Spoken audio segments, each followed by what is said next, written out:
जम्मू काश्मीर में भारे हिमवर्षा थई रही है। किश्तवाड़ जिल्लाना बुंजवाहाना सरपन पटनासी विस्तार में देवीगोल रोड लांबा समय सुधी साफ न थवाने कारणे भयानक परिस्थिति सर्जाई है। रस्तो बंद थवाथी समग्र विस्तारनो संपर्क तूटी गयो है, जेना कारणे स्थानिक रहेवासीओना रोजिंदा जीवन पर गंभीर असर पड़ी रही है। रस्ता पर बरफना थरना कारणे वाहन चलाववानुं लगभग अशक्य बनी गयुं है। आम छतां लोकोने अत्यंत जोखमी परिस्थितिओमांथी पोताना वाहनो खसेडवानो प्रयास करवो पड़े छे।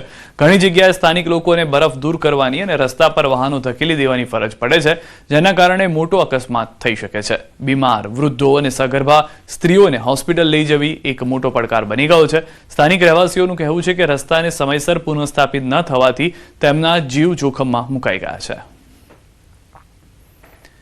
सांकू और सुरू खीणना विस्तारों छेल्ला 24 कलाकमां भारे बरफवर्षा थई छे, जेना कारणे सामान्य जनजीवन अस्तव्यस्त थई गयुं छे। पार्कचिक और सुरू खीणना अन्य केटलाक भागों 6 થી 10 इंच सुधी बरफ पड्यो छे, ज्यारे सांकू शहर और नजीकना गामों 6 થી 8 इंच वच्चे नोंधपात्र बरफवर्षा नोंधाई है। सतत बरफवर्षाने कारणे समग्र प्रदेश में तापमान में तीव्र घटाडो थयो छे अने ऊंचा विस्तारों में वाहन व्यवहार खोरवायो छे। बरफथी ढंकायेला रस्ताओं और विजिबिलिटी में घटाडो थवाने कारणे मुश्केलीओनो सामनो करवो पड़ी रह्यो छे। जिल्ला वहीवटीतंत्र परिस्थिति पर नजीकथी नजर राखी रह्युं छे। जम्मू काश्मीर बनिहाल में ताजी हिमवर्षा जोवा मळी रही है। लपसणी रस्तानी स्थितिने कारणे हालाकी सर्जाई है। बरफ पड़ता जम्मू श्रीनगर राष्ट्रीय धोरीमार्ग तमाम वाहनों माटे बंद करवानी फरज पड़ी थी। सतत बरफवर्षा और खतरनाक रस्तानी स्थितिने कारणे रामबन जिल्लाना बनिहाल और काजीकुंड सेक्टर में ट्राफिक अवरजवर स्थगित करवामां आवी हती। अधिकारीओए जणाव्युं हतुं के बनिहाल में 6 इंच थी 1 फूट सुधी बरफवर्षा नोंधाई हती, ज्यारे जवाहर टनल, महूमांगीत और बनिहालना अन्य ऊंचाईवाळा प्रदेशों सहित उपरना विस्तारों में लगभग 1 થી 1.5 फूट बरफ पड्यो हतो। जम्मू काश्मीर में सतत बरफवर्षा थई रही है, जेना कारणे अनेक रस्ताओं हाल बंद है। श्रीनगर जम्मू राष्ट्रीय धोरीमार्ग पर बरफवर्षा चालू है, ज्यारे हाईवे वाहनोनी अवरजवर माटे बंद करायो छे। मुसाफरोने ट्राफिक नियमोनुं पालन करवानी सलाह आपवामां आवी छे। श्रीनगर जम्मू कौमी शाहरा ट्रैफिक की आमदोरफ्त के लिए बंद। इस वक्त हम मौजूद हैं श्रीनगर जम्मू कौमी शाहरा के काजीगुंड के इलाके के आसपास और आप देख सकते हैं यहाँ कुलगाम पुलिस मुतारिक और आप देख सकते हैं कुलगाम पुलिस की जितनी टुकड़ियां हैं कहीं ना कहीं ब्रीफिंग। और ये आप देख रहे हैं कि जो जम्मू से श्रीनगर जाने वाली या श्रीनगर से जम्मू जाने वाली गाड़ियां जो हैं उनसे पूछताछ की जा रही है, क्योंकि ट्रैफिक फिलहाल बंद है। और जो कम्यूटर्स हैं, जो ट्रैवलर्स हैं, उनसे कहा जा रहा है कि इस हाईवे पे फिलहाल सफर ना करें, क्योंकि अभी जो ये शहरा है वो बिल्कुल बंद है ट्रैफिक की आवाजाही के लिए। ये आप देख सकते हैं वापस जो है इनको मोड़ा जा रहा है कहीं ना कहीं इनकी सेफ्टी के लिए। और यही वजह है फिलहाल अभी कुलगाम पुलिस और जिला इंतजामिया की अगर हम बात करें हाईवे पे मुतारिक है। ये आप देख रहे हैं जम्मू कश्मीर पुलिस के साथ साथ कुलगाम पुलिस के साथ साथ यहाँ सीआरपीएफ की टुकड़ियां तैनात हैं। हाईवे बिल्कुल बंद है ट्रैफिक की आवाजाही के लिए और बर्फबारी अभी जारी। आप देख सकते हैं, कैमरामैन दिखाने की कोशिश करेंगे आपको कि बर्फबारी बिल्कुल जारी है। हल्की फुल्की बर्फबारी अभी इस हाईवे पे जो निचले वाले इलाके हैं वो हो रही है, लेकिन ऊपरी वाले इलाकों की अगर हम बात करें नवीगा टनल के आसपास या काजीगुंड के ऊपरी इलाके वाले की बात करें तो यहाँ जमकर बर्फबारी हो रही है।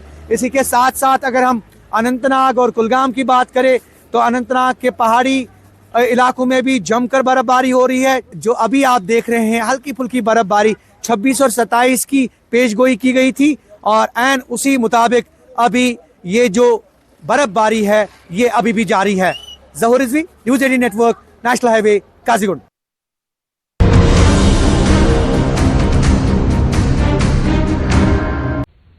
જૈશે મોહમ્મદ અને અલ કાયદા સાથે જોડાયેલા આતંકવાદી નવસારીથી ઝડપાયા। ગુજરાત એટીએસે નવસારીના ચારપુલ વિસ્તારમાંથી શંકાસ્પદ યુવકની ધરપકડ કરી। પકડાયેલા આરોપીની ઓળખ ફૈઝાન શેખ તરીકે થઈ, જે મૂળ ઉત્તર પ્રદેશના રામપુરનો વતની છે અને હાલ નવસારીમાં રહેતો હતો। એટીએસની તપાસમાં સામે આવ્યું છે કે ફૈઝાન શેખ પ્રતિબંધિત આતંકી સંગઠનો જૈશે મોહમ્મદ અને અલ કાયદાની કટ્ટરપંથી વિચારધારાથી પ્રભાવિત થયો। ઓનલાઈન માધ્યમો અને અન્ય રીતે રેડિકલાઇઝ થયા બાદ તેણે સમાજમાં ભય ફેલાવવા અને અરાજકતા ઊભી કરવાના હેતુથી ચોક્કસ જૂથની વ્યક્તિઓને ટાર્ગેટ બનાવી હતી। આતંકી કૃત્યને અંજામ આપવા માટે તેણે ગેરકાયદે રીતે હથિયાર પણ મેળવ્યા. આતંકી પાસેથી હથિયારો અને વિસ્ફોટક દારૂગોળો મળી આવ્યો હતો. આ ધરપકડ બાદ તેને કોર્ટમાં રજૂ કરવામાં આવ્યો, જ્યાંથી એટીએસે તેના 12 દિવસના રિમાન્ડ મેળવ્યા છે. તે છેલ્લા કેટલાક વર્ષોથી નવસારીમાં ટેલરિંગનું કામ કરીને રોજગારી મેળવતો હતો. પોલીસને શંકા છે કે તે રાજ્યના સંવેદનશીલ સ્થળોએ હુમલો કરવાની ફિરાકમાં હતો. ટેલિગ્રામમાં માહિતીની આપ લે કરતો હતો. ઇન્સ્ટામાં વિવિધ વિડીયો પોસ્ટ કરતો હતો.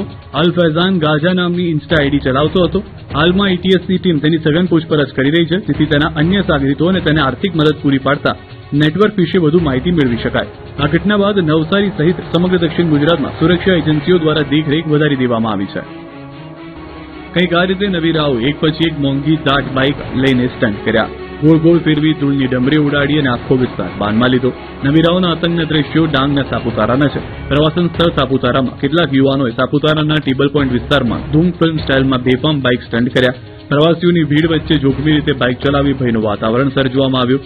મોંઘા દાટ બાઇકોને ગોળ ગોળ ફેરવી ધૂળની ડમરી ઉડાડી. આ અંગેની પોલીસને જાણ થતાં બેફામ બાઇક સવારો સામે કડક પગલાં લીધા. પોલીસે ટેબલ પોઈન્ટ અને આસપાસના વિસ્તારમાં વિશેષ ચેકિંગ હાથ ધર્યું. કાર્યવાહીમાં ધૂમ સ્ટાઇલમાં બાઇક ચલાવી પ્રવાસીઓમાં ભય ફેલાવનાર અંદાજે 70 જેટલી બાઇક જપ્ત કરવામાં આવી. પોલીસની અચાનક અને કડક કાર્યવાહીથી બાઇક ચાલોમાં ફફડાટ વ્યાપી ગયો હતો.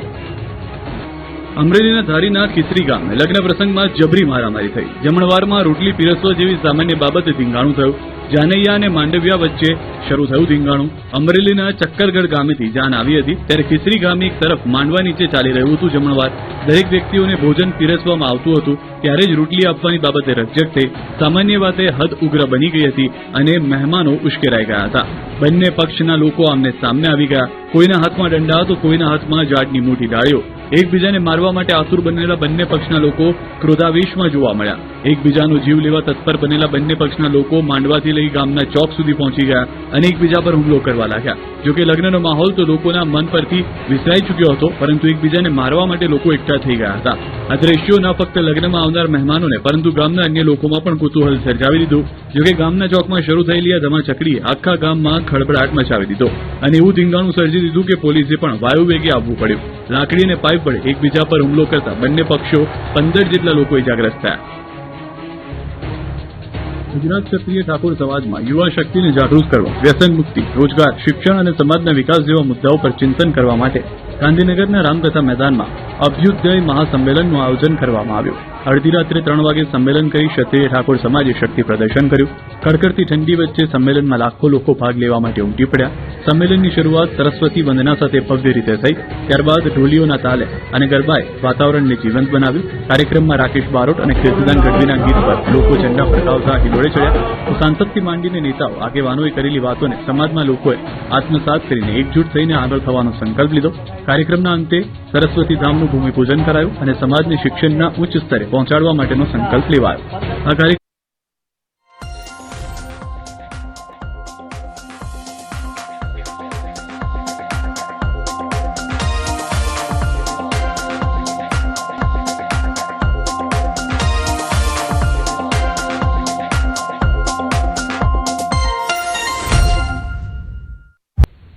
જૈશ એ મોહમ્મદ અને અલ કાયદા સાથે જોડાયેલા આતંકવાદી નવસારીથી ઝડપાયા. ગુજરાત એટીએસે નવસારીના ચારપુલ વિસ્તારમાંથી શંકાસ્પદ યુવકની ધરપકડ કરી. પકડાયેલા આરોપીની ઓળખ